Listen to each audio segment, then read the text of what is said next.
김종대 레이더입니다. 너무 복잡하게 돌아가고 있습니다. 명태균 게이트 얘기입니다. 여러분, 이렇게 오늘 한번 풀어드리겠습니다. 주연 배우가 누구며 조연은 또한 누구이며 지금 이 드라마를 통해서 게이트를 통해서 이익을 본 사람은 누구인지 사람 한 사람 거론하면서 그들이 살아왔던 인생의 행로를 추적하고 지금 현재 일어났던 일이 무엇이며 또한 앞으로 무엇 때문에 어떤 것을 얻으려고 이렇게 싸우고 있는지 김종대 레이더에서 정말로 레이더 제대로 꽂아서 해설해 드리겠습니다. 김종대 전 의원 오셨습니다. 어서 오십시오. 예, 안녕하세요. 오늘은 예. 레이더를 고성능으로 고성능 레이더로 사드 레이더, 예. 엑스밴드 레이더로 갑시다. 알겠습니다. 김종대의 사드 레이더 고성능 레이더로 시작하겠습니다. 자, 지금 이제 주연급 배우가 김영선, 명태균 그리고 공익 제보자 강혜경 씨, 약간 벗어나 있지만 김태열 소장 이렇게 있고요. 거기까지는 알려진 분들이에요. 알려진 분들이고 그리고 오늘 또 얘기 나눌 사람들이 과연 누가 제보를 했느냐 여러분 궁금하지 않습니까? 여러 가지 설이 있는데요. 거기에 K씨 또 다른 K씨 세 사람이 등장하고 그중에 한 사람이 이제 제보를 했다고 저희들은 파악하고 있습니다. 예. 자, 여기에다가 이제 저처럼 또 김종대 전 의원처럼 평론하는 사람, 취재했던 사람 등장하고 또 유명한 정치평론가도 한 분 있는데 오늘 실명으로 여러분들께 거론은 하지 않겠습니다만 누군지 충분히 짐작할 수 있도록 얘기할 것이고요. 또한 정치적으로 가장 수혜를 입은 사람이 누구냐? 윤석열, 김건희 대통령 부부이죠. 그러나 김종인, 이준석, 홍준표, 오세훈 그리고 박완수, 김진태 기라성 같은 정치인들과 관련된 여러분들이 지금까지 듣지 못한 뒷얘기까지 하면서 이 일과 관련해서 누가 가장 큰 혜택을 받고 또 어떤 사람이 가장 큰 피해를 보고 지금 현재 구렁텅이에 빠져 있는지 이제 한번 제대로 사람 중심으로 따져 드리겠습니다. 명태균 이렇게 가면 이제 구속될 것 같죠? 어제 출두했습니다. 구속되는 거죠? 예, 그러니까 8일 내일 이제 검찰에 예. 그렇죠. 이 방송 나갈 때는 어제가 되겠네요. 예. 그런데 일단은 무언가 어느 집행유예 한 2년 나올 별건으로 이렇게 처리를 하고 그 용산에선 출구 전략을 쓴 게 7일 날 담화가 아닐까. 네. 대통령 담화가. 일단은 이렇게 가정을 한번 세워놓고 보면 예. 이제부터는 창원지검 속도가 빨라질 가능성이 예. 있죠. 자, 한때 막강한 권력을 누렸던 명태균 지금 현재 상황으로 보면 완전히 지금 암흑 속으로 들어갔다 결과도 예측 못한다 구속이 불가피하다 그럼 본인이 덕을 본 거는 뭐가 있습니까? 아니 지금 상황은 거의 파국적 상황 아닙니까? 예. 파국적 상황인데 더 최악의 상황만 모면하기 위해서 네. 끊임없이 용산에 SOS를 쳤다는 거 아니에요? 네. 지금까지 명태균의 각종 메시지는 전부 다 용산에 대한 SOS였다. 네. 이렇게 본인이 이야기를 하고 있고 또 일부는 전 통하고 있다고 봅니다. 일부는 통하고 있다. 네. 자, 제가 파악하기로는 이제 용산에서도 뭔가 메시지를 던져주는 것을 포기했다. 명태균은 지금 김소연 변호사, 이제 거구 채널에 자주 나오는 변호사에게 의존해서 모든 것을 맡겼다. 지인하고도 지금 대화를 안 한다 그러거든요. 그러니까 그 많던 언론 인터뷰가 뭐 확 줄어들었어요. 확 줄어들었습니다. 자, 그러면 명태균이 살아왔던 과거에 대해서는 김종대 의원이 파악하시는 건 어느 정도까지입니까? 이분이 이제 어떤 일을 어린 시절에 했다는 이런 거 좀 아시나요? 일단은 아버지가 실향민이로 네, 알려져 있습니다. 그 영향으로 다소 좀 민주당에 대한 반감이 심한 걸로 되어 네. 있습니다. 이건 아무래도 뭐 이북에서 좀 쫓겨오신 분이니까 이 월남아 신분이라면은 그런 이제 가정들에서 나오는 약간 좀 우파적 배경은 있는 것 같고요. 말씀에도 불구하고 굉장히 불우한 생활을 보냈는데 아버지가 한 20년간 뭐 와병을 했다는 이야기도 네, 들리고 그러다 보니까 부모 사랑을 제대로 한번 받아보지 못했던 매우 불우하죠. 그리고 그 작은 아버지와 함께 네. 어린 시절을 보낸 걸로 그때 뭐 많은 좀 서름도 있었던 것으로 이야기를 듣고 있고 또 소를 키웠다 그러면서 26살까지 그 소 키우면 젖잤다. 여기까지도 사실인 것 같습니다. 제가 처음으로 여러분들께 이제 공개를 했던 내용 한번 말씀을 드리면 어린 시절에 이제 워낙 불우한 환경에 이제 자라다 보니까 할머니하고 함께 고구마 줄거리 있지 않습니까? 네. 시장에 이제 이렇게 난전이라고 합니까? 거기에서 이제 9살 때까지 이제 장사를 했다. 뭐 장사도 이제 뭐 이게 이제 난전에서 이제 장사를 했으니까 고구마 줄거리 장사를 했다. 그렇게 어렵게 사는데 이제 작은 아버지한테 상당히 많은 이제 좀 핍박을 받았다는 이야기. 네. 그게 이제 본인의 성격 형성과 직접적인 관련이 있다는 거고. 근데 제가 이제 특이하게 좀 놀랐던 것은 명태균 씨가 가족들에 대한 특별한 애정과 사랑은 대단하더라고요. 네. 어떤 경우에도 본인의 부인에게는 걱정을 끼쳐주지 않으려고 바깥에서 일어난 일을 얘기를 잘 하지 않고요. 또 부인도 남편을 굉장히 존중하는 이런 좀 유형이어서 가정에 대해서만큼은 굉장한 지금 이제 애정을 지금 이제 쏟고 있구나 이런 생각이 들었고 그럼에도 불구하고 이제 아이 사진을 내고 뭐 이런 것들을 했지 않습니까? 네, 그 늦둥이 딸. 늦둥이 딸이죠. 지금 5살인 것 같은데요. 예, 예. 이제 그 애를 이제 쉰에 나왔으니까 지금 한 뭐 8, 9살 이렇게 됐을 겁니다. 그런가요? 예, 그렇게 됐는데 이제 얘를 이제 직접 등장시키는 이런 이제 모습을 보면 가족에 대한 애착이 남다르다. 좀 그렇죠. 어떻습니까? 명태균 대표가 좀 처량하다, 좀 안타깝다, 억울하겠다 이런 생각이 조금 드시는 면도 있습니까? 안타깝죠. 네, 그렇게 어렵게 커가지고 네, 어떻게 보면은 반드시 성공해야 되겠다는 어떤 열정과 신념을 다진 거는 아무래도 아이들한테는 자기 같은 인생을 물려주고 싶지 않았을 네. 거고 이렇게 하다 보니까 권력에 대한 의지가 일단 남다른 데가 있어 보여요. 네. 그거는 워낙 좀 이렇게 뭐랄까 조금 불우하면서도 소외된 삶 속에서 뭔가 중심으로 가고 싶은 그래서 이 생활을 바꿔보고 싶은 네. 이랬던 열정은 상당히 강하지 않았는가 이해해 봅니다. 근데 최근 들었어요. 제가 이제 접촉을 하고 문자로 이렇게 서로 소통을 하면서도 최근 들어서는 명태균 씨가 특히 김소연 변호사를 선임을 하고 난 뒤에는 완전히 태도가 바뀌었어요. 네. 강혜경 씨에 대해서는 그래도 강혜경 씨를 보호해줘야 된다고 저한테도 이야기하고 노영희 변호사한테도 얘기를 했거든요. 네, 뭐 사람 미워하지 않는다는 얘기도 했고. 근데 지금은 강하게 공격을 해버립니다. 돈을 먹었던 것도 너희들이 먹었지 나는 그런 것과 관계없는데 그러면서 공격 모드로 바뀐 것은 김소연 변호사의 영향을 좀 받았다고 봐야 됩니까? 어떻습니까? 예, 그 점에서는 그 김소연 변호사가 속한 법무법인이 황우려 그 전 국민의힘 비대위원장이 대표 변호사로 있는 그런 법무법인이거든요. 예. 그러니까 이거는 용산하고의 소통 통로라고 봅니다. 예. 변호인을 통해서 또 하나 용산과 어떤 거래적인 어떤 그 수단을 하나 확보하고 예. 검찰하고도 뭔가 협상이 가능한 이런 어떤 그 플랫폼을 하나 구하다 보니 아무래도 이제는 본인이 사는 길을 선택하게 되는 쪽으로 그다음에 용산하고는 거리를 좁히거나 아니면 협상 모드로 진입하면서 이제 적과 동지가 바뀐 거 아닌가 하는 생각도 좀 들어요. 거기에 대해서 이제 굉장히 강희경 씨는 어제까지도 연락을 취해서 좀 더 공익자보자로 가보자 사실을 밝히고 본인이 잘못한 것까지만 책임을 지는 것이 어떻겠냐고 이런 마음을 가지고 개인적으로 문자를 보낸 것도 이제 있었는데 이제 본인의 페이스북에 명태균 씨가 이렇게 올렸습니다. 나는 돈을 받지도 보지도 못했다. 지방선거 예비 후보들이 건넨 억대 돈 강희경, 김태열 개인 통장으로 왜 들어갔을까 이렇게 공격을 하거든요. 네. 이게 새빨간 거짓말이에요. 개인 통장으로 들어가지 않았어요. 현금으로 들어와서 현금으로 지출했거든요. 네. 그 지출의 기록이 다 남아 있는데 이렇게 공격을 또 합니다.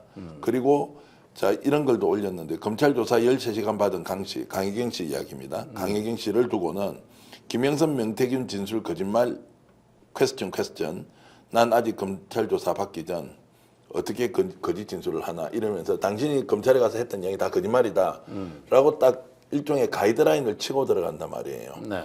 그래서 강희경 씨가 본인 밑에 있으면서 가장 크게 고통을 받았는데도 불구하고 강희경 씨를 공격하는 모드로 바뀐 게 이게 이상하다. 그럼 검찰 조사에서 본인이 빠져나갈 수 있다고 확신하는 것이냐 이런 질문이 아니 들거든요. 그거는 김영선 의원하고 같은 컨셉이죠. 예. 김영선 의원도 강혜경 씨가 횡령했다는 거 아닙니까? 예.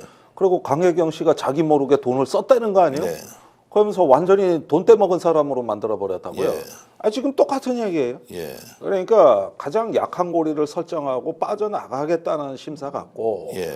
또 이걸 검찰하고 무언가 뭔가 만들어 볼 수 있다는 이런 생각까지도 가졌으니까 검찰 출두 직전에 저런 메시지를 올린 게 아닐까? 예, 저는 명태균 씨가 검찰을 믿고 있다고 보는데. 그렇죠. 예. 그러면 검찰이 명태균 씨를 봐주겠습니까?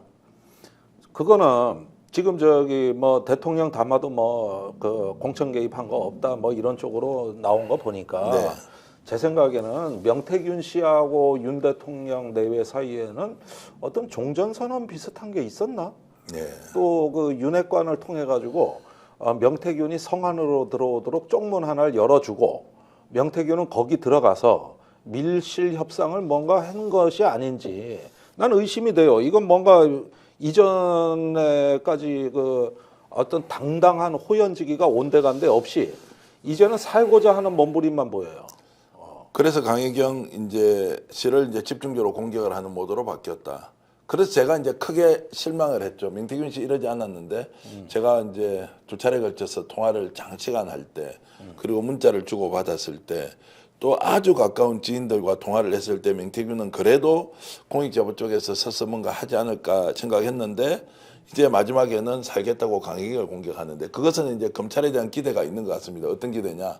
본인 뜻대로 검찰이 수사를 해주고 용산의 바람대로 본인은 아무런 죄를 받지 않을 수도 있겠다라는 이제 그렇죠. 출처. 그러니까 이 강혜경 씨는 민주당 공익제보자예요. 예, 그런데 이 지금 우리가 뚜렷이 보고 있는 건 뭐냐면 명태균 씨가 민주당에 대한 적개심입니다. 예, 그건 아까 뭐 실향민 집안에서부터 출생했다는 뭐 이런 말씀도 드렸습니다만은 이제는 강혜경은 민주당 사람이다 이렇게 인식이 되면서부터 태도가 바뀐 것 같고 또 여태까지는 정치적 발언을 잘 안 하던 명태균 씨가 민주당을 심하게 공격하고 있습니다. 네, 그러면서 또 뭐 진영으로 시야를 넓혀가지고 사악한 진보라고까지 이야기를 하고 있거든요.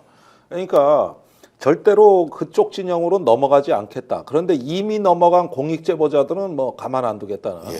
이런 어떤 심리도 있는 것이 아닌가 하는 생각이에요.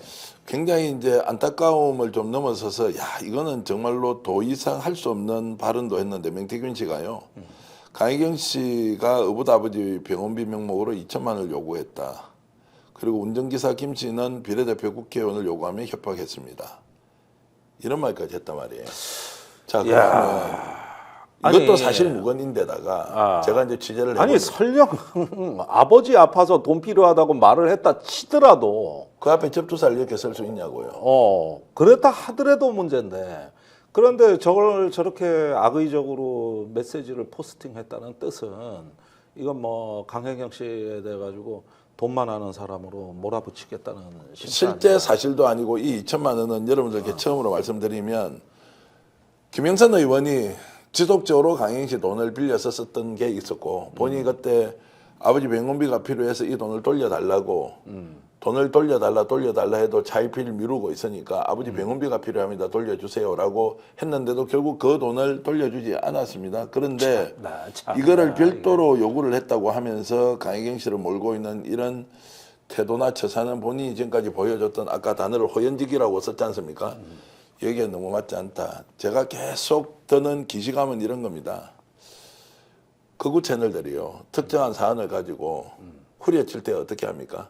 일의 사실을 과장해서 공격을 할 때는 프레임을 만들고 지속적으로 끼워 넣기 하는 것. 이거 이래가지고는 정말로 나라를 생각했다고 저하고 좋은 관계를 가지고 있던 정말 명태균 씨가 강혜경 씨 문제를 이렇게 이상한 방향으로 왜곡해서 할 수 있느냐 이런 생각이 좀 들고요. 좀 비애감이 느껴지네요. 예. 아 이렇게 인간이 바뀔 수 있구나. 저는 좀 이건 뭐 조금 실망을 넘어 약간 분노가 느껴지는. 그러니까요. 명태균 씨가 이제 이렇게 해서 마지막 승부수를 던지는 것 같은데 그 승부수가 통할 가능성 제가 단도직입적으로 여러분께 말씀드리겠습니다. 통할 가능성이 없습니다. 그리고 검찰 수사가 생각보다 강도가 아주 높고요. 여기에서 명태균이 아무런 잘못이 없고 강혜경 씨가 사기 행정범으로 몰린다는 것은 지금까지 제가 파악한 수사 내용으로 보더라도 절대 그런 일이 없을 것 같은데 이것을 정치적으로 끝까지 풀어보겠다는 계산이 있는 거 아니냐라는 생각이 들고요. 강혜경 씨가 지금 꿋꿋하게 잘 견디고 있지 않습니까? 네. 자 그리고 지금까지 본인은 국회에서 얘기를 하고 또 공익제보자로서 이제 나름의 소신대로 원칙대로 지금 하고 있는데 이런 강혜경 씨의 용기나 힘은 원래 천부적으로 타고난 겁니까? 아니면 정말로 상황이 이렇게 사람을 만든 겁니까? 어떻게 보시는가요? 네, 강혜경 씨는 명태균과 김영선 의원한테 다 배신을 당하고 네. 자기가 약자니까 나한테 떠다니는구나. 이런 어떤 사태를 이미 겪어가지고 지옥에 갔다 오신 분이에요. 네. 그러니까 일정 정도 8, 90%는 뭐 일단은 본인의 생존을 도모하려면은 진실을 밝히는 길 밖에는 없다. 네. 이제는 피할 수가 없다. 이런 데서 이제 좀 결연함이 나오지 않았는가 하는 생각이 들지. 이분들이 뭐 처음부터 뭐 국정감사 증인 나가고 언론 인터뷰하고 이런 거 상상도 못 하셨을 분들이. 예. 상상도. 그런데 지금 상황이 그렇게 만들어 놨고 또 어떻게 보면은 한 분의 여성이기도 하지만 어머니잖아요. 네. 또 누군가의 딸이고 그러다 보니까 본인을 넘어서 이제는 지켜야 한다는 어떤 결심이 섰던 거 아닌가 하는 생각이 듭니다. 자, 아이들이 많습니다. 다둥이 엄마거든요. 네. 그리고 이제 굉장히 열심히 살아왔던 여성 캐리어 우먼인데 이분이 전문계 고등학교를 나왔더라고요. 이제 가정 형편이 좀 어려워서 네. 전문계 고등학교를 가서 아주 공부를 잘해가지고요. 그때는 뭐 은행 같은 데 가면 정말 잘 가는 건데 오히려 그 길보다는 그렇죠. 본인은 다른 길을 선택해서 한때는 정말로 경찰이나 검사 꿈을 꿨던 적도 있다 그러더라고요. 그러니까 뭔가 좀 세상에서 법으로서 누군가를 도와주기도 하고 누군가를 잘못된 사람을 이렇게 단죄하는데 혹시라도 사회적 역할이 있으면 해보겠다는 생각까지 했던 사람인데 이제 불우한 환경 때문에 어려운 가정 형편을 고려해서 이제 전문계 고등학교를 가고 졸업하자마자 바로 취업을 해서 여성이었던 것 같아요. 그렇죠. 이제 요즘은 이제 그 실업계 고등학교를 전문계 고등학교라고 이렇게 호칭을 그렇죠. 하더라고요. 예. 그리고 근데 마산에서 제일 유명한 이제 여상이 있습니다. 공부 잘하는 학생들이 가던데. 그러니까요. 옛날에 여상이라 그러면은 집안에 돈은 없고 공부는 잘하는 맞습니다. 여성들. 맞습니다. 그래서 가서 주산 배우고 예, 주판 부기 배우고, 있어요. 예. 부기 배우고 이렇게 해가지고 은행에 취직하면은 최고로 쳤고 며느리감으로도 최고였다. 맞습니다. 강희경 씨가 생활력도 엄청 강하고요. 77년생인데 그렇게 해서 이제 창원에서 사회생활을 시작했고 정확하게 얘기하면 마산이죠. 사회생활을 시작했는데 지금은 공익제보자로서 정말로 다둥이 엄마로서 또 신랑도 아주 건실하게 열심히 공무원이고 네. 정보통신부 우체국 직원이에요. 네, 직원인데 그렇게 얘기 열심히 살고 아이들도 잘 이제 키우고 있고 최근에 제가 한번 남편하고 만나 보니까요. 이렇게 다니면 이번에 이제 서울에 뭐 행사가 있어서 집안 모임이 있었던 모양이더라고요. 천안에서 휴게소에 갔는데요. 정말 많은 사람들이 알아보더라는 거예요. 강혜경 씨를. 예, 어떤 사람 와서 막 이렇게 허그를 해주면서 아주머니는 진짜 용기를 내라. 나 당신 편이다라는 사람이 훨씬 더 많았다. 그리고 어떻게 다가오는 사람이 있으면 혹시라도 자신을 공격할까 싶어서 걱정을 했는데 그런 사람은 거의 없고 오히려 정말로 응원과 격려를 아끼지 않은 많은 시민들을 봤다. 김포공항에 한번 올라왔을 때는 본인도 방송에서 잠깐 얘기를 했나 모르겠는데요.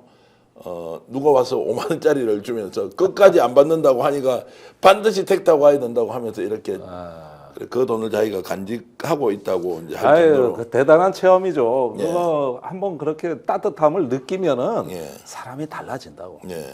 그거는 참 아주 소중하고 아주 뿌듯한 체험입니다. 그 제가 이제 이런 걸 물어봤습니다. 앞으로 어떻게 할 거냐. 지금 현재는 계획이 없고 원래 전문직 종사자였는데 그런 길로 가고 싶지만 혹시라도 몰라서 부동산 중개사 이제 준비도 하고요. 어쨌든 살아야 될 거 아니고 아이들 키워야 되니까 이렇게 이제 준비를 하고 있더라고요. 살아야 되는 정도가 아니라 살아내야만 하는 예. 시기에 오셨어요. 예, 예. 어떻게든 살아내야만 하고 예. 생존해야 되나 예. 이런 상황에 오신 것 같아요. 최근에 아마 강희경 씨가 이제 집안 그 잔치에 가서 결혼식에 가서 시어머니를 오랜만에 만났는 모양인데요. 그 시어머니가 많이 울었던 모양이더라고요. 그래. 괜찮냐고. 그래서 이제 참 어머니 죄송합니다. 이렇게 됐는데 끝까지 용기를 잃지 말라는 이제 얘기도 들었다. 그런 걸 하면서 지금 명태균 씨가 정반대로 강희경 씨에 대해서 공개하는 것은 페어플레이가 아니다. 명태균 씨 그렇게 안 했으면 좋겠다. 우리 모르는 사이도 아니고 서로 잘 아는데 굳이 그렇게까지 해야 될 필요가 있냐. 법원에 가서 있는 그대로 진술하고 사법적 판단 받으면 되지. 바깥에서 누군가의 사주나 뭐 이런 걸 받아서 지금 그러니까 하고 있다, 이런 이렇게 보고 점은 하는 건, 예. 처음에 강혜경 씨가 언론에 나왔을 때 명태균 씨가 언론 인터뷰에서 뭐라 그랬냐면은 명태균 씨가 말해요. 네. 자기는 천성적으로 사람을 미워하는 성격이 아니고 사람을 미워할 줄도 모른다 그랬거든요. 네. 그래서 강혜경 씨에 대해 가지고 나름대로 의리와 정을 표시했다고 네. 본인한테 불리한 얘기도 그때 했었음에도 불구하고 이때는 마치 뭐 세상을 다 품을 것 같은 도량을 보여주는 듯 하다가 이게 뭐 한 열흘밖에 안 된 겁니다. 이렇게 사람이 네. 돌변한 지가. 아니 이러면 안 되는 거지. 이게 말이 이렇게 일관성이 없으면 안 되는 거지. 예. 자기 말에 대한 책임성이 안 느껴지는 거죠. 그래서 누군가의 코치를 확실히 받고 있다라고 저는 보고요. 자, 주변 지인은 거의 다 떨어져 나갔고 명태균은 홀로 서기를 하는데 그 옆에는 김소연 변호사가 있을 테고 플러스 알파라는 인물도 있다고 저는 생각을 하는데요. 마지막까지 사법 처리를 받는 과정에서 가까이 있었던, 그리고 본인으로부터 고통받았던 사람한테 공격은 좀 안 했으면 좋겠다. 말도 안 되는 공격은 안 했으면 좋겠다라는 이제 말씀을 좀 드리고요. 김태일 소장 얘기도 안 할 수가 없습니다. 이분도 언론에 나오셔가지고 저 명태균의 파렴치한 말에 국민들 속지 마십시오. 네. 이렇게 얘기하던 게 아주 또렷한데 이분도 공직자 출신이더라고. 맞습니다. 예. 그러다 보니까 말이 정갈하고 단호하더라고요. 그리고 아주 드라이한 표현이에요. 수식이 없고. 근데 메시지는 딱 하나였어요. 명태균 믿지 마라. 이 얘기였습니다. 자, 공직자라고 표현할 수도 있지만 또 좀 더 정확하게 말씀드리면 자유한국당의 부대변인 출신이고 또 언론인 출신입니다. 정부가 발행하는 뭐 기관지라고 해야 됩니까? 정부 간행물 쪽에서 편집장까지 활동을 했고 그러면서 정치권에 상당히 발도 넓지만 언론사 쪽으로도 인맥이 상당히 두텁게 이제 형성이 돼 있던데. 네, 그리고 김영선 의원의 오촌 관계죠? 당숙이고요. 이제 그런 이제 관계인데 지금 뭐 김영선 의원을 언급하는 것은 굉장히 불편해 하기도 하고 고향인 경남 거창 쪽에서는 또 이것 때문에 집안 내에서도 이런저런 얘기들을 하니까 불편해 하시던데 지금 뭐 이분의 이해가 갑니다. 예, 아무래도 친인척이니까. 그리고 건강 상태가 이제 굉장히 안 좋다는 얘기도 들으셨죠. 그것까지 못 들었어요. 예. 많이 어려우시구만. 아니 왜 이렇게 하나같이 다들 어려우셔? 그러니까 어려워졌죠. 이제 뭐 때문이겠습니까? 명태균과 김영선 의원 뒷바라지 하다가 이렇게 됐는데 김태일 씨는 지금 6개월째 이제 그 공황장애나 우울증 때문에 약을 먹고 있고 또 검찰 수사에 갈 때는 약을 뭐 한 2배 정도 먹어야 되고 또 앉아서 이렇게 막 조사를 받다 보면 갑자기 쓰러질 위험이 있어서 그때는 좀 요청하라고 바깥에 나가서 좀 바람을 쐬고 들어올 정도로 64년생이라고 하니까 비슷한 나이 아닌가요? 저보다 한 살 정도 차이 나는데 이빨이 아니, 그러니까 다 빠져버렸습니다. 지금 정신적 충격이 심하신 거 예, 아니에요. 그것도 자기가 뭔가 다 알고 통제하는 일이 아니라 예. 자기가 통제할 수 없는 불가항력적인 일을 가지고 책임을 져야 될 때 예. 그때 그 느끼는 압박감 아닙니까? 그렇죠. 예. 그리고 이제 보통 이빨이 빠진다는 것은 저는 이제 전직 대통령이 또는 이제 전직 청와대 근무자들이 워낙 과로에 시달리고 스트레스 많은 이빨이 빠져버린다 그러더라고요. 그런 경우가 있죠. 저도 여러 번 봤습니다. 김태열 지금 소장이 이빨이 12개가 빠졌고 지금 틀니로 아이고야. 생활을 한대요. 아니 그 아직까지- 나이에 웬 벌써 틀리야. 그러니까요. 그거는 70대 후반 정도 되는 노인들 얘기지. 그렇게 이제 지금 건강 상태가 좋지 않아서 발음을 할 때 이제 바람이 술술술 샌다. 그리고 본인이 얼굴이 흉측해서 바깥으로 얼굴을 드러내기가 어렵다. 그런데 뭐 그것은 본인의 상태에 대한 거고요. 좀 더 나가면 지금 생활이 너무 공공해가지고 압류, 그 다음에 차압이라고 합니까? 그런 게 들어와 있죠. 그리고 지금 생계 유지를 위해서 아파트가 조그마한 게 하나 있는데 거기 이제 대출을 했을 거 아닙니까? 거기에 대한 대출 이자를 지금 매달 몇십만 원씩 내야 되는데 그걸 못 내가지고 원금 상환의 압박도 받고 있고 이 지금 상황을 어떻게 하는 건또 검찰 수사를 받으니까 본인이 막노동을 통해서 생계 유지를 했는데 지금 현재는 그것도 할 수 없는 처지여서 참으로 답답하고 힘이 든다라고 이제 얘기를 하고 그거는 있습니다. 예. 진짜 안 당해본 사람 몰라요. 예. 예, 이건 필설로 다 하기 어려운 상실감, 고통. 거기에다가 이제 이분이 나이가 60 아닙니까? 네. 그러다 보면은 노후 대책이 없으면 이 나이에 얼마나 불안한데. 네. 근데 지금 책임져야 할 일들이 하나둘 더 쌓여가고 있단 말이에요. 네. 그러니까 이게 누군가로 인해서 이런 고통을 당한다고 생각하면 우라가 치밀지. 예. 이게 왜 보통 일입니까 이게? 자, 그래서 이제 김태일 소장도 너무너무 어려워서 월요일 날 저녁에 제가 이제 진행하는 역전의 용사들에서는 여러분들과 제가 함께 김태일 소장을 비롯한 이번에 공익 제보자를 돕기 위한 뭔가 좀 특별한 방송을 해야 될 것 아닌가라는 생각을 하면서 계속 구상을 하고 있고요. 그게 이제 법적으로 문제가 없도록 하기 위한 또 모금이나 이런 건 어떻게 해야 되지라는 고민까지 이제 하고 있는데 어찌됐든 지금 김태일 소장도 생활도 공공해졌죠. 정신적으로 황폐해서 지금 정신과 약 먹고 있죠. 신체적으로도 지금 완전히 무너져서 이빨이 다 빠져버렸죠. 이런 상황에서 극단적인 고통을 지금 받고 있다. 이게 뭐냐. 정말 이런 생각이 듭니다. 그러니까 이게 미래한국연구소 대표를 안 맡았으면 애시당초 당할 이유가 네. 없는 고통이죠. 맞습니다. 예. 모든 비극은 거기서 시작된 거 아니에요? 예. 예. 검찰이 수사하면서부터. 그 작년 말부터 그렇게 된 거지 뭐. 예. 우리가 이제 지금 제보자들과 관련된 얘기를 좀 나눠야 되는데요. 지금 명태균 대표가 얼마나 오발탄을 쏘고 있느냐면요. 본인이 지금 민주당에 녹취 자료를 넘겼다고 추정하는 사람이 펄쩍펄쩍 뛰고 있습니다. 그분이 김영선 의원의 후원회 사무국장을 했던 김모 씨인데요. 또 그 이분에 주변에 대해서 지금 이렇게 또 페이스북에 올려놨습니다.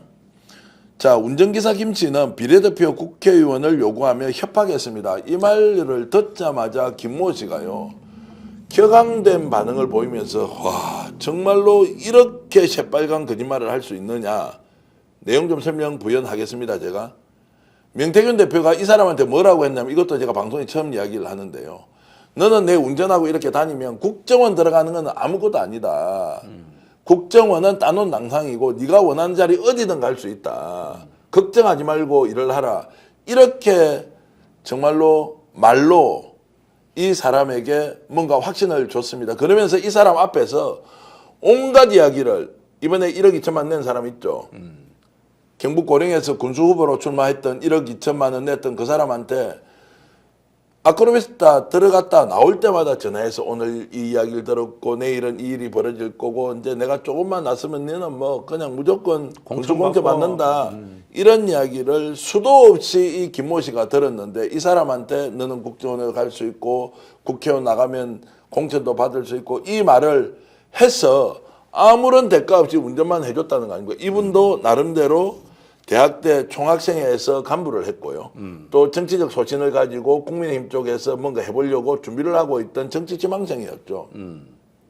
그런데 이 사람이 지금 명태균 씨 말에 의하면 자 국회의원 비례대표 달라고 협박을 했다. 야, 자 이게 뭐냐? 명태균 생각할 때는 이 김모 씨가 제보자다. 국힘이 아니라 민주당에 자료를 넘겨줬다라고 생각하는데 틀렸습니다.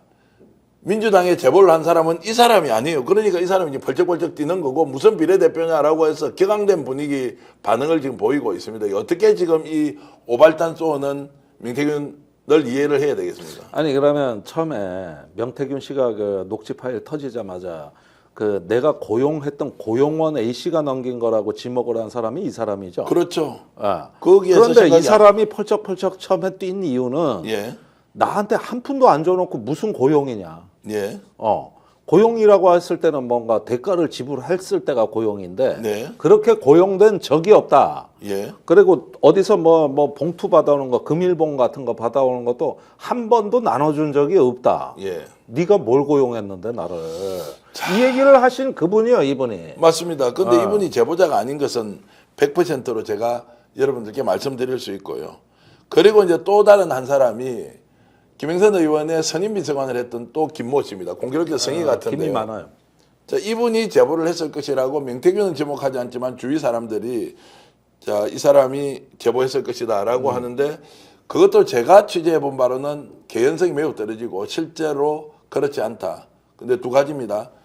가지고 있는데 제보를 하지 않았거나 아니면 제보 자체도 하지 않고 또 명태균과 관련된 녹취도 없다. 이렇게 이제 추론할 수 있는데 자, 이 사람은 현재 등장하고 있지 않습니다. 그런데 명태균 대표와 연락을 지금 현재는 취하고 있지 않은데 자, 이 사람도 김모 씨였습니다.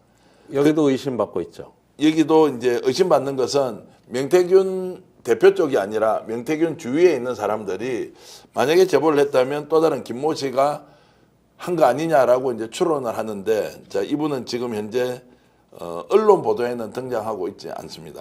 그리고 이제 제보자 한 분이 또 김모 씨가 있습니다. 공교롭게도 세 사람이 이제 김모 씨인데, 이분이 이제 제보했을 가능성이 굉장히 높다는 의견이 있고, 그 녹취 내용을 들어보면 이 사람으로 짐작할 만한 뭔가 흔적들이 남아 있다라고 이제 얘기를 해서, 자, 제보자가 이제 중요한 것은 김정대 의원께 여쭤보겠어요. 제보자가 중요하다는 것은 이 싸움 전체의 판이 민주당으로 가서 자, 명태균이 갖고 있는 대통령실에 대한 불만, 그리고 대통령실을 공격을 할 수 있는 증거까지 누군가에게 제공이 됐다면 정치적 의도가 있다고 봐야 하는 거 아닙니까? 이거는 사실은 내가 깊게 얘기하기가 참 힘든 게 예. 일단은 제보자 보호가 있기 때문에 예, 예. 이거는 뭐 민주당에서도 지금 그 부분을 가장 중시하는 것 같아요. 예.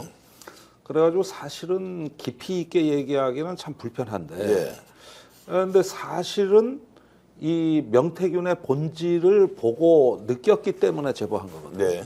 그러니까 지금 이 돌아가는 판이 허위와 기만으로 가득 차 있고 이것은 정치적인 어떤 정파를 떠나가지고 진실을 밝히지 않으면 너무나 많은 사람들이 고통당하고 왜곡당한다는 확신이 있었기 때문에 제보한 거거든요. 네. 그리고 뭐 거기도 김모 씨라고 하는데 제가 뭐 그 정황은 더 이상 참 얘기하기가 예. 힘드네요. 어쨌든 이제 누군가의 제보에 의해서 민주당으로 자료가 들어간 건 확실하죠. 다만 그 제보자가 굳이 우리가 확인을 해서 여러분들께 알려드릴 이유가 없는 것이 그 제보의 성격이 공익성이 있기 때문에 그렇다는 것이고, 다만 이것이 가지고 있는 정치적 함의가 분명히 있었을 것이다 라는 것이고요. 어찌됐든 제보자에 대해서 지금까지 명태균 씨는 오발탄을 쏘고 있는 게 확실하다. 그리고 김소연 변호사를 선임한 뒤로는 더욱더 이 발사의 각도가 많이 벌어져 버려 가지고요. 그러니까 이 부분인데 저는 일종의 히스테리라고 보는데 네. 진짜 검찰 소환이 임박하게 되니까 사람이 작아지는 거예요. 네. 그러다 보니까 없던 악의가 생기고 이걸 다 남 탓으로 전가해야만 되고 싶은 이런 어떤 그 자기 보호 본능에 굴복해버린 거 아닌가 하는 거예요. 네. 이게 원래 명태균 씨가 이러질 않았어요. 제가 알기로는. 네. 근데 검찰 소환이 무섭긴 무서운가 봐. 그리고 본인도 뭔가 지금 위협으로 느끼는데 이것도 검찰 몇 번 다녀오면은 또 전략 또 바뀔 가능성이 있어요. 이것도. 그러니까 다 깐다고 했는데 이제 다 까지도 않았으니까 이제 어디까지 깠을지, 그리고 어디까지 깔지, 앞으로는 정말 까기는 할 건지 이제 다 이제 질문으로 남아 있습니다. 자, 그래서 결국에는 조금 전에 거론했던 6, 7명 정도는 다 망했습니다. 제가 봐서는. 아니 왜 이렇게 하나같이 정말 이렇게 비극적이냐고. 그러니까요. 이분들이 뭔 죄가 이래 많아? 이 비극의 대가로 누군가는 이익을 받지 않습니까? 첫 번째 이익을 본 사람이 윤석열, 김건희 대통령 부부죠. 그 사람들이 가장 많이 이익을 보는 거는 이제 경선 때까지. 예. 본선보다는 아무래도 경선에서 여론 뒤집기를 시도하는 데 있어가지고 명태균 씨가 만드는 설계대로 움직였다는 점에서 최대 수혜자라고 할 수 있겠죠. 대통령은 기자회견에서 보고는 받았지만 내가 요구한 바는 없다 이렇게 얘기를 했습니다. 그러면 보고를 수십 번 받는데 요구하지 않았기 때문에 그 돈이 드는지 안 드는지는 묻지 않고 그냥 공짜로 갖다 주면 보고 받으면 됩니까? 아니 그게 되냐고요. 정치해 보시는 분으로서. 이거 뭐 솔직히 말해서 그 인간적으로 저렇게 얘기하면 안 되지. 예. 자기가 받은 게 얼만데. 예.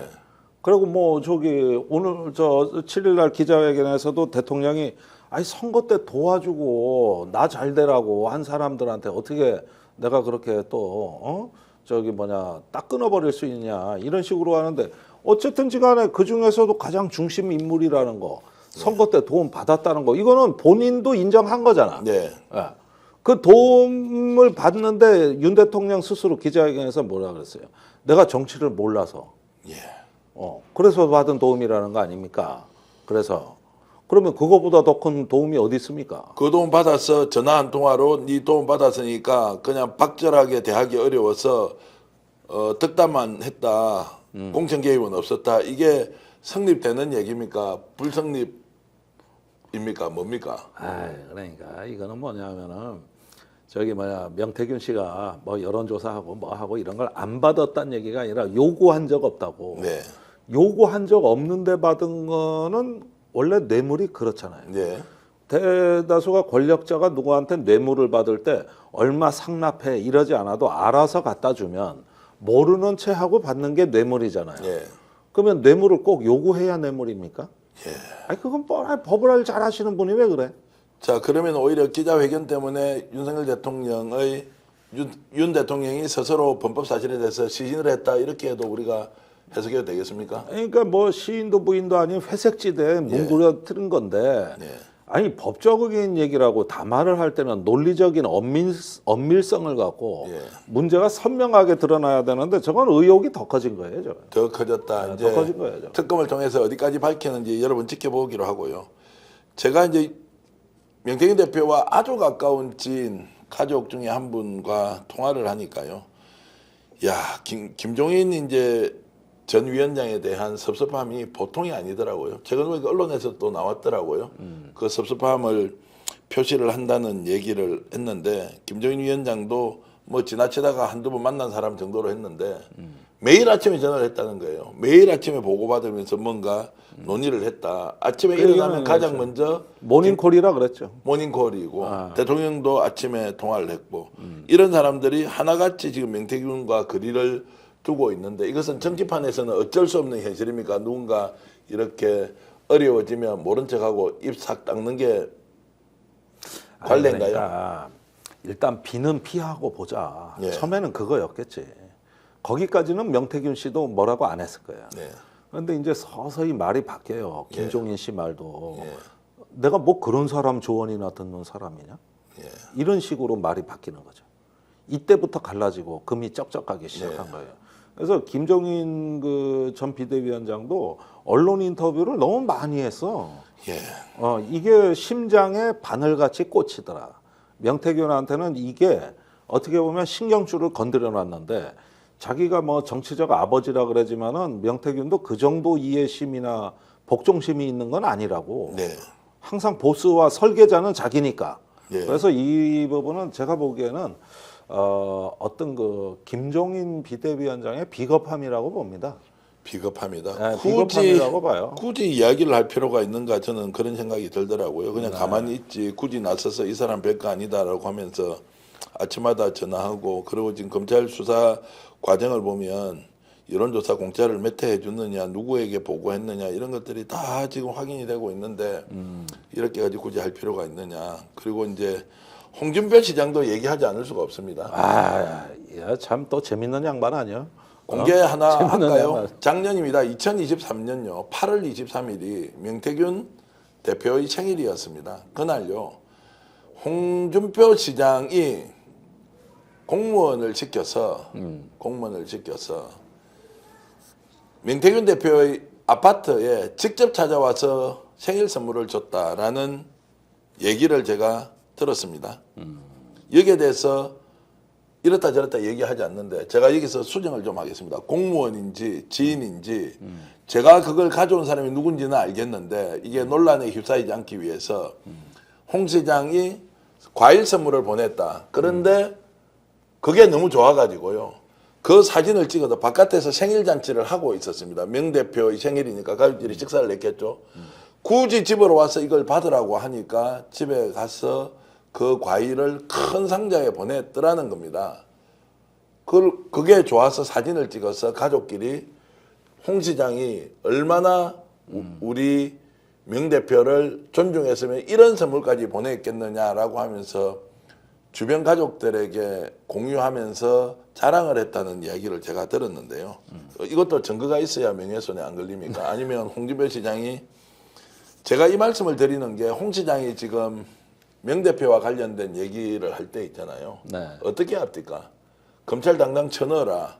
그리고 저 브로커라고 했죠. 브로커도 아니고 브로커 한 명한테 이렇게 농락당하는 정치권에 대해서 한탄을 하고 했지 않습니까? 그런데 1년 전에는 명태균 대표한테 직접 선물을 보냈습니다. 자, 직접 선물을 보냈다라고 하는 것도 제가 또 수정하겠습니다. 누군가 홍 시장 이름으로 갖다 줬죠. 그 사람이 그러면 자발적으로 홍 시장 이름을 팔고 갖다 줍니까? 그건 불가능합니다. 그러니까요. 그거는 불가능해요. 예. 이거 어떻게 봐야 되면 홍 시장 이런 이중적 태도를. 글쎄, 제가 보기엔 그래요. 그 불가금 불가원 하고 싶었던 거죠. 명태균은 버릴 수도 없는 사람이고 그렇다고 해서 자기 사람도 아니에요. 그리고 오래전에 거래를 한 실적이 있기 때문에 예. 이거는 언젠가는 도움이 될지도 모르고 아니면 해코지를 할 수도 있는 거예요. 그 저기 당원 명부가 누구한테 빠져나갔습니까? 네. 그 저 안심번호로 된 당원 예, 예. 명부. 그게 오늘날 모든 여론조사의 출발점이에요. 네. 그 당원 명부가. 그랬는데 그거 홍 시장 쪽에 캠프에서 나간 거 아닙니까? 뭐 그렇게 이제 인정을 했죠. 그리고 거기에 홍 시장의 양아들로 불리던 사람은 사표를 냈고 대구지사 공무원을 하다가. 그러니까 결국은 일단 윤석열 이전에 더 원초적인 그 원료 상류에는 홍준표 시장이 계십니다. 미안하지만. 근데 왜 말을 합니까? 제가 이제 이렇게 저렇게 연루가 됐을 수 있는데 그냥 가만히 있지 왜 말을 해가지고 화를 만들고 알아보니까 엄청 가까웠더라라는 거. 그리고 명절도 아닌 생일날 과일 선물 보낼 정도면 어느 정도 사이입니까? 아니 과일 정도는 큰 건 아니에요. 예. 그러나 이건 인간적인 표시라고 봐야 예, 되겠고 그 이전에 과일을 보낼 수 있게 만든 그 이전에 형성된 어떤 관계성. 네. 나는 그거는 이런 당원 명부 넘겨줄 정도의 어떤 높은 수준의 신뢰와 어떤 그 동지적인 어떤 관계 아니면 불가능합니다. 아이 그걸 누구한테 그렇게 함부로 넘겨줍니까? 그게. 자, 그래서 이제 돈까지 지금 나오는데요. 홍준표 시장의 최측근이라는 분이 있습니다. 박모 씨고요. 뭐 이분은 경남에서도 공직에 있었던 사람인데, 자, 이분이 명태균 대표에게 1억 원을 빌려줬습니다. 그리고 5천만 원은 돌려받지 못했다, 돌려받았다, 정확하게 확인이 되지 않지만 못 받았다는 아마 설명이 더 맞을 것 같은데요. 두 번째 5천만 원을 전달할 때는 어디서 전달했느냐 그러면 홍준표 시장의 캠프에서 만나서? 거기에서 현금을 5천만 원, 수표로 5천만 원을 전달했다. 그러면 이 사람과 홍준표는 정말로 가까운 정치적 동지 관계다. 그런데 명태균은 이 사람으로부터 5천만 원을 빌려갔다. 그것도 수표로. 이제 그렇게 보면 홍 시장이 과연 명태균 씨와 관련된 부분에서 저렇게 당당하게 큰 소리를 칠 수 있느냐. 설사 범법이나 잘못된 게 없다 하더라도. 그러니까 지금 여론 조작에 대해서 홍 시장이 목소리를 높이지 못하는 이유가 어쩌면 이런 게 배후에 있기 때문 아니에요? 그러니까 이제 저는 이 수혜를 본 정치인들이 보여주는 태도가 그러니까 이 사람들이 지금 보여주는 우리 윤석열 대통령 부부, 김종인 위원장, 홍준표 시장, 오늘 시간이 없어서 다 말씀을 못 드리지만 오세훈 서울시장, 그리고 박완수 경남도지사, 김진태 강원도지사 똑같이 전부 똑같아. 차라리 말 안 하는 사람은 좀 나아요. 예, 그러니까 지금 얘기한 8명이죠. 예. 수혜자 8명 중에서 우선 명태균 씨에 대해 가지고 제대로 응징하는 사람도 없고 예. 그렇다고 해서 챙겨주는 사람도 없어요. 전부 입 싹 닦는 파라고. 거기다가 뭐 별거 아닌 사람한테 잠시 이제 스치는 인연으로 왔다 갔다 한 것밖에 없다면서 혜택은 보고 본인들은 쏙 빠지면서 명태균을 욕하는 것. 제가 주목하는 부분은 그런 명태균을 드러내놓고 욕하는 그 강심장, 그 두꺼운 얼굴을 어떻게 설명하는 것이 옳으냐라는 문제 제기입니다. 지들이 살려고 하는 거죠. 아니 그럼 말 안 하면 되잖아요. 잘 모른다고 하면 되고 한때 이걸 보고 수혜를 받았으면 아니 겉으로 드러내고 고마워하지는 못할 망정 공짜로 다 혜택 보고 나서 이 사람들한테 오히려 혜택을 줬던 명태균을 공격하는 이 행위 제가 지금 주연급, 제보자급 그리고 수혜를 본 정치인에 대해서 나열을 하지 않습니까? 이 사람들이 수혜를 본 사람들이 명태균을 가장 공격적으로 평가하고 있다. 나쁘게 평가하고 있다. 이게 정치 도의상 맞느냐는 이야기입니다. 이게 모파상의 소설 비계덩어리라 소설에 나오는 장면이에요. 어떤 여자가 공궁에 처한 승객들한테 먹을 걸 나눠주잖아요. 네. 근데 조금 후에 그 먹을 걸 나눠줬던 그 친절한 여인이 따돌림 당하고 오히려 핍박을 받는 거죠. 네. 살쪘다고. 그러니까 이게 그 소설에 다 나오는 장면 똑같아. 예? 자, 정치의 꿈을 꾸고 선출직으로 나가겠다는 사람들한테 1억 2천만 원 두 사람, 총 합쳐서 2억 4천. 그리고 안동에 있는 언론사 사장으로부터 2억 원을 빌립니다. 그리고 홍준표 시장의 최측근으로부터 1억을 빌리고 어떤 돈은 돌려주고 또 받기도 하고 또 창원시장 후보로 출마한 사람한테 3천 몇백만 원을 또 받습니다. 이것은 지금까지 드러난 돈만 이런데요. 자, 이거 전부라고 제가 얘기하겠습니다. 확인한 게 이거밖에 없으니까요. 이 돈 가지고 누가 혜택을 봅니까? 누가 이익을 봅니까? 윤석열 대통령 부부, 김종인, 이준석, 홍준표, 오채훈, 박완수, 김진태 이런 사람들이 다 혜택 본 거 아닙니까? 그런데도 이들 중에서 절대 다수가 명태균 공격을 한다. 그래서 정치지망생 돈 뜯어서 여론조사 공짜로 받고 거기에 대해서 혜택 다 보면서 명태균에 대해서 욕을 하고 있을 자격이 있느냐. 이런 아니, 것들을 이게 이종호 주가 조작하고 똑같아요. 예. 거기 주포들은 전부 패가망신하고 네. 20억, 30억씩 번 사람들은 전부 불기소되고 예. 혜택 본 사람 따로, 감옥 가는 사람 따로, 돈 버는 사람 따로, 다 털리는 사람 따로. 그 구조가 여기서 똑같이 나오는 거예요. 똑같이. 여기 주포 세력들은 다 파멸이에요. 네. 반면에 저 혜택 본 사람들은 전부 다 먹튀한 거라고. 예. 중간에 엑시트 한 거지. 엑시트. 아 이게 주가 조작이나 여론 조작이나 양상은 똑같은 거 아닙니까? 그래서 오늘 김종대의 정말로 고주파 레이더를 통해서 여러분들과 말씀 나누고 있는 것은요. 인생사도 이렇게 비슷할 때가 있습니다. 누군가 선의를 가지고 시작했던 그것이 정말로 누군가에는 엄청난 혜택을 갖다 주기도 하지만 그 선의로 출발했던 것이 불법인 줄 모르고 또는 불법을 묻어갈 줄 알고 나섰던 사람들이 파멸하는 장면, 완전하게 파멸하고 그 사람들끼리 갈기갈기 찢어지는 현재 이 장면, 명태균 게이트를 정말로 드라마처럼 엮어보면 이런 이야기라는 말씀을 드리고요. 여기에서 우리는 정말 배울 게 없습니까? 배우는 게 있다면 우리는 이렇게 살지 않아야 되겠죠? 라는 생각이 드는데. 그렇습니다. 이런 어떤 장면을 보면은 권력과 돈을 향한 어떤 인간의 추악한 본성들, 네. 그런 어떤 그 야비함, 그 다음에 어떤 배신, 이런 어떤 기초 위에서 오늘날 보수 정치, 기득권 정치가 네. 세워져 있다는 이런 모래 위의 성을 우리가 지금 여러분들이 목격하고 계시는 겁니다. 오늘 제가 이름은 공개하지 않았지만 저에게 카톡으로 자료를 보내주시는 명태균 게이트와 관련되어서 나름대로 정보를 가지고 있고 또 지금 거기에 일부 연루가 돼 있던 분이 이렇게 글을 보내주셨습니다. 전 대표님, 스픽서 잘 보고 있습니다. 유튜브 채널 중에는 그나마 객관적으로 판단하고 있는 방송입니다.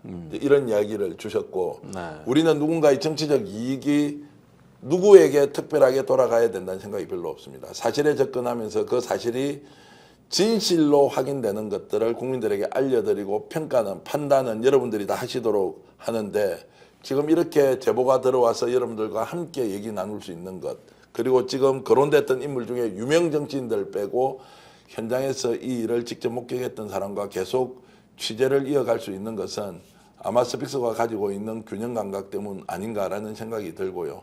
이 작은 사건이 사건으로서 법적 처리가 돼야 되겠지만 우리 인생에는 또 나의 인생에는 어떤 의미로 다가오는지 여러분 한 번쯤 더 생각해 주시면 좋겠습니다. 오늘 김종대 레이더 이렇게 시작해서 이렇게 끝을 내겠습니다. 네. 구독, 좋아요 통해서 여러분 스픽스 응원 좀 해 주십시오. 105만 명을 달려가고 있습니다. 매일 1000명 전후에 구독자가 늘어나고 있는 것은 여러분들의 격려와 응원 때문이고요. 매일 조회수가 130만 회 이상 되는 것도 또한 여러분들의 격려와 응원 덕분이라는 거 잊지 않고 열심히 방송 만들겠습니다. 김종대 의원님 오늘 고맙고요. 네, 함께 감사합니다. 인사드리면서 방송 마치겠습니다. 김종대의 고주파 레이더 모두 마치겠습니다. 여러분 안녕히 계십시오. 감사합니다.